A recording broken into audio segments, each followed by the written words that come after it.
এইটাও দেখো, এই যে ফ্যানটা নিলাম একটা 50 টাকার, এইটা মানে তুমি এখানে 45 টাকায় পেয়ে যাবে, 5 টাকা কম।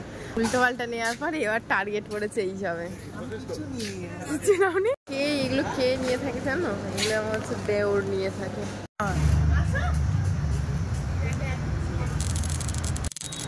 So hello everyone, good evening. কেমন আছো তোমরা? আশা করি ভালো আছো, আর আমিও বেশ ভালো আছি। তো আমার আবারও একটা নতুন একটা ব্লগে তোমাদের সবাইকে জানাই স্বাগতম। তো আজকে বিকেলবেলা হঠাৎ আমাকে আমার শাশুড়িমা বললো যে চলো গিয়ে বাজার করে আনি। তো বাজার করতে কোথায় যাচ্ছি আর কি কি কিনছি চলো আগে প্রথমে এক চুটকিতে বাজার পৌঁছে যাই। চলো দেখো, এক চুটকিতে বাজার পৌঁছে গেছি।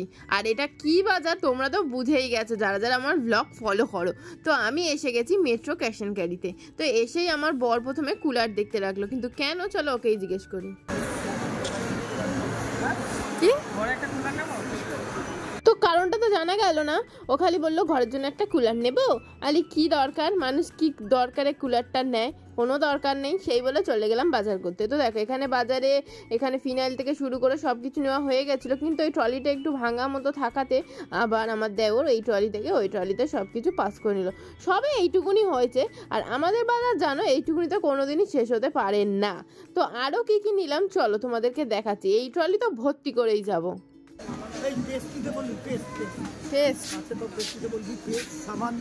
এই তো প্রথমে তো ভয় ভয় কিছুই নিচ্ছিলাম না, কারণ যে আমি এত কিছু উল্টোপাল্টা জিনিস নিয়ে ফেলি আমি আর আমার দেওর মিলে, যে ভয় করে যে কখন সবাই রেগে যায় আমাদের উপর। তাই জন্য চলে আজকে ভেবেছিলাম সব দরকারি জিনিস নেবো। তো প্রথমেই নিয়ে নিয়েছিলাম পেস্ট। দেখ আজকে আমি কিচ্ছু নেবো না, নিজে থেকে ভয় লাগছে, কারণ অনেক কিছু নিয়ে ফেলে অনেক খরচা হয়ে যায়। তার পেস্ট আর এটা আমার দেখো সবচেয়ে ফেভারিট জায়গা। কিন্তু এখান দিয়ে তো একটা কিছু না কিছু নেবই।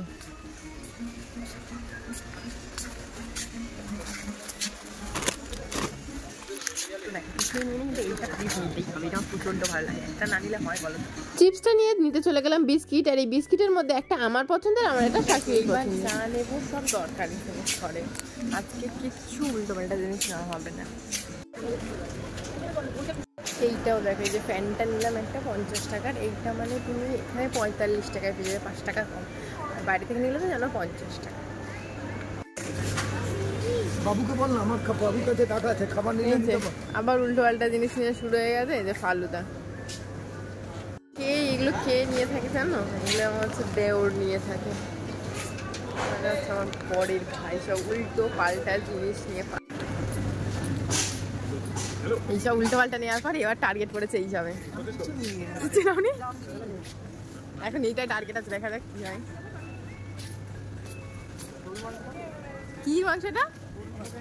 গরুর মাংস? তুমি খাও তো এগুলো? তোমার সকাল দিয়ে উঠে গরুর মাংস শুরু হয়। ব্যাস এই জায়গাটায় না এলে যেন মনে হয় যেন এখানে আছে অপূর্ণ। তাই বলে ভেবো না যে মাছ খেতে খুব ভালোবাসি, মাছ খেতে কিন্তু একদমই ভালোবাসি না। কিন্তু এই জায়গাটা আমার দেখতে খুব ভালো লাগে। এখানে এত রকমের নতুন নতুন মাছ দেখা যায়, আমি যেগুলো আগে কোনোদিন দেখিনি হয়তো। এই যে এই মাছগুলোর নামও আমি জানি না। কিন্তু আরেকটা জিনিস দেখাই তোমাদেরকে, এখানে প্রায় চারটা একবার দেখো। বাজারে যেটা দাম আছে প্রায় 300 টাকা কেজি, মানে কাতলা, সেটা তুমি এখানে কিন্তু 250 বা 200 টাকায় পেয়ে যাবে। কি বলো, কম না? নাও নাও নাও, ভালো লাগছে দেখে, এগুলো ইচ্ছা করছে খেতে। এটা চিংড়ি মাছের শুটকি। এই শুটকি মাছ দেখে আমার বরের খুব ইচ্ছা করছিল নিতে, কিন্তু নিতে দিইনি। আর এই দেখে দেখো 5 কেজি চিনি পেয়ে গেছি এত কিছু জিনিসপত্র নেওয়ার কারণে। পুরো ট্রলি ভর্তি করে জিনিসপত্র নিয়েছি। আর এবারে চলে যাচ্ছি চলো আরও একটা জায়গায়, সেটা কালকে দেখাচ্ছি কোথায় গেছিলাম। তারপর